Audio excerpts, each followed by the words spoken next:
Διαδηλώσεις πραγματοποιήθηκαν την Κυριακή σε μεγάλες ευρωπαϊκές πόλεις σε ένδειξη αλληλεγγύης προς τις αντικυβερνητικές διαμαρτυρίες στο Ιράν. Στο Λονδίνο, μικρής κλίμακας συγκέντρωση πραγματοποιήθηκε έξω από την Ιρανική πρεσβεία, όπου οι διαδηλωτές παρέμειναν πίσω από μεταλλικά κυκλειδώματα, τα οποία είχε τοποθετήσει η αστυνομία, που είχε αναπτύξει ισχυρή παρουσία στο χώρο.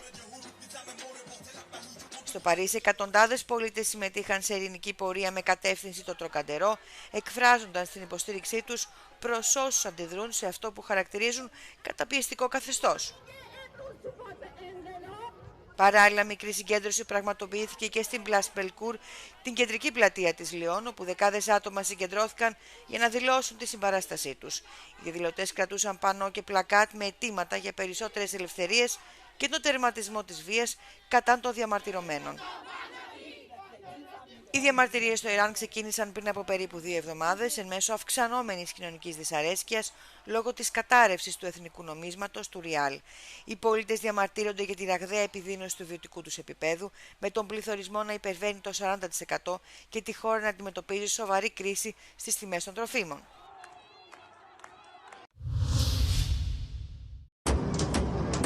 Οι διαδηλώσεις σε ολόκληρο το Ιράν κλιμακώθηκαν δραματικά τις τελευταίες ημέρες, παρά την σκληρή καταστολή τους, τον αυξανόμενο αριθμό των νεκρών και την εθνική διακοπή του διαδικτύου, κυρίως λόγω της έκκλησης που απίφθινε ο εξόριστος πρίγκιπας Ρεζά Παχλαβί.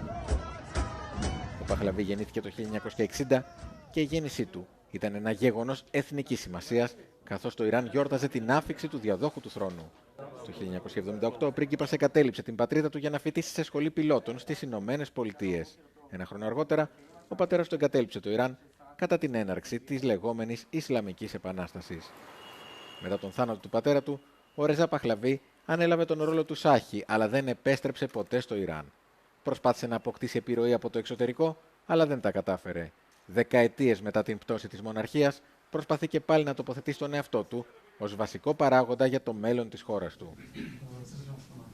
Η αδυναμία του σημερινού κυβερνητικού συστήματος του Ιράν να επιτύχει οικονομική και κοινωνική πρόοδο έχει οδηγήσει σε συγκρίσεις μεταξύ της κατάστασης της χώρας υπό την Ισλαμική Δημοκρατία και υπό τον Σάχη.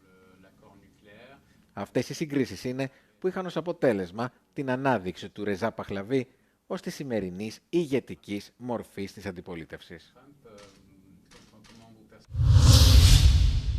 Is China using TikTok to dumb down European children? France's President Emmanuel Macron recently claimed China is exposing the world to a cognitive war by keeping TikTok educational for children at home while dumbing it down abroad. Par exemple, leur TikTok à eux, puisque c'est une entreprise chinoise, n'a rien à voir avec notre TikTok à nous. Il est limité en heures d'exposition par jour et c'est du contenu pédagogique pour les enfants. Donc eux, ils ont totalement intégré que c'était une guerre cognitive dans laquelle on était lancé. What Macron is referring to is Douyin, TikTok's twin app that only serves the Chinese market. Both are owned by ByteDance, share the same logo, the same concept, and the same structure. To see whether Macron's comment about Douyin's content for children were true, the Cube used a VPN to download the app and created an account with a 13-year-old user profile. After scrolling for several minutes, most of the videos suggested in the feed seemed to be educational. They included clips of chemistry experiments, step-by-step guides to preparing recipes, and even English lessons. Nevertheless, the suggestion that TikTok in Europe provides no or very little educational material to children needs nuance.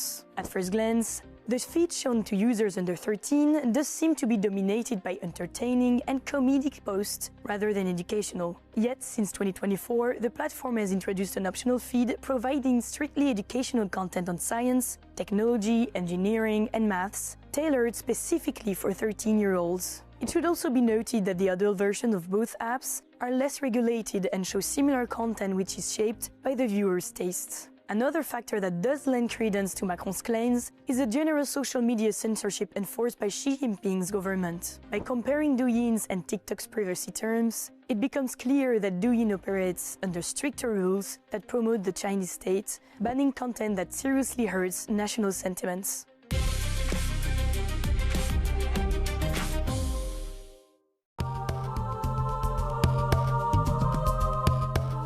Το Διεθνές Φεστιβάλ Ντοκιμαντέρ Πελοποννήσου αποτελεί έναν σημαντικό κινηματογραφικό θεσμό της περιφέρειας, δίνοντας την ευκαιρία στους κατοίκους 16 συνολικά πόλεων να δουν την πρόσφατη διεθνή και ελληνική παραγωγή ταινιών τεκμηρίωσης, να παρακολουθήσουν master classes, συζητήσεις, εκπαιδευτικά προγράμματα και εκθέσεις με ελεύθερη είσοδο.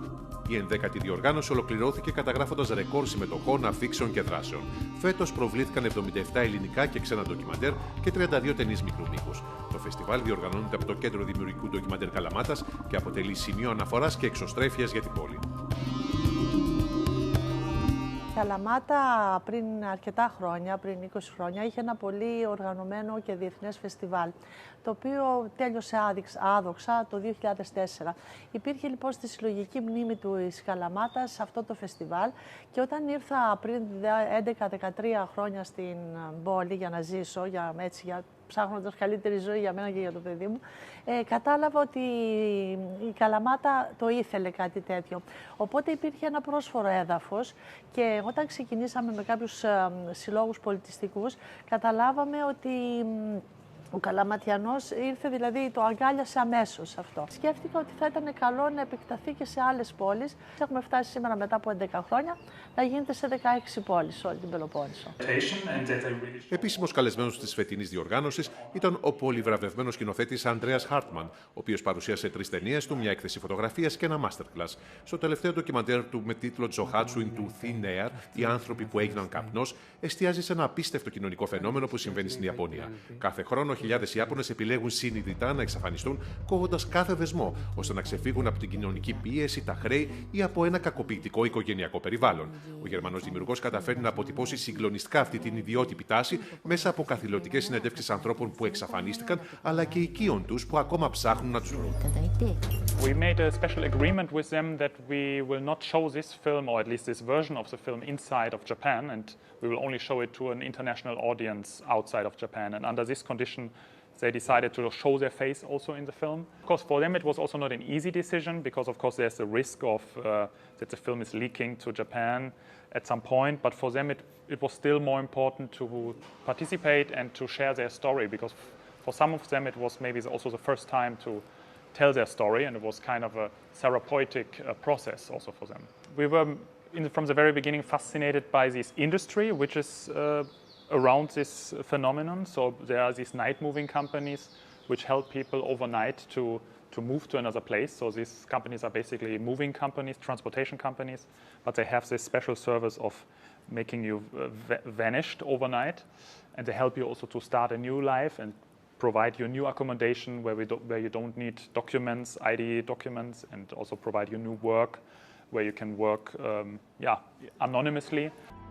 We love what we have. Στην ταινία «Ελεύθερες λέξεις, ένας ποιητής από τη Γάζα», ο Τούρκος σκηνοθέτης Αμπτουλάχ Χαρούν Ιλάν επικεντρώνεται στη ζωή του Παλαιστίνιου ποιητή Μοσάμπ Αμπουτόχα στη Γάζα. Ο βραβευμένος με Πούλιτζερ ποιητής χρησιμοποιεί τους στίχους του για να χτίσει έναν κόσμο ελπίδας ενάντια στην Ισραηλινή κατοχή, καθιστώντας τον εαυτό του σύμβολο της Παλαιστινιακής καλλιτεχνικής αντίστασης. Το ντοκιμαντέρ καταγράφει το ταξίδι του και τις εμπειρίες του από την καταπίεση, την προσωρινή του κράτηση, την απελευθέρωση και εν συνεχεία την εξορία από τον τόπο του.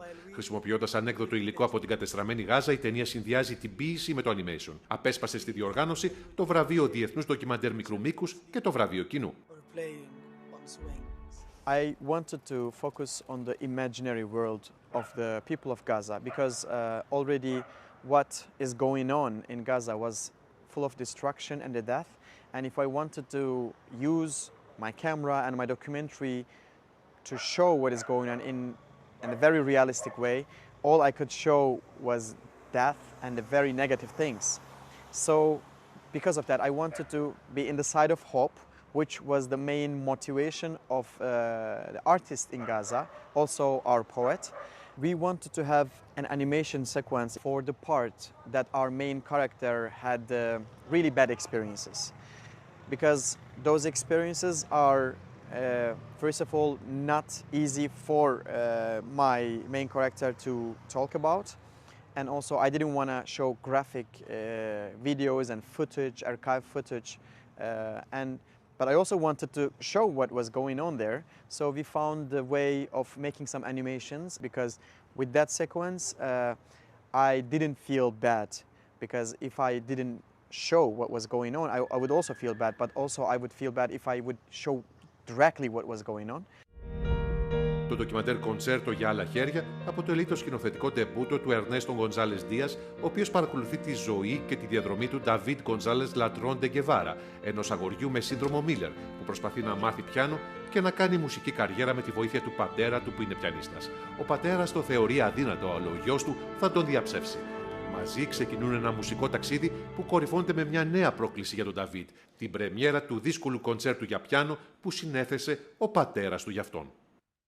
So one of the things that I liked a lot about this story is that it had many surprising turns. Yes, so when the story begins, it looks like it's going on a certain direction, and then it changes, and it surprises you over and over. And yes, it is a story about like the triumph of personal will, of willpower. But for me, it was also very interesting to show what was behind this. Because sometimes it seems like a person accomplishes their dreams or makes a career on their own. But in here, it was an example of how the people who are around us determine a lot of who we become. So in this case, David had all the support of his family and especially of his father, who in turn had to change his way of thinking. And that's one of the most interesting parts of this film.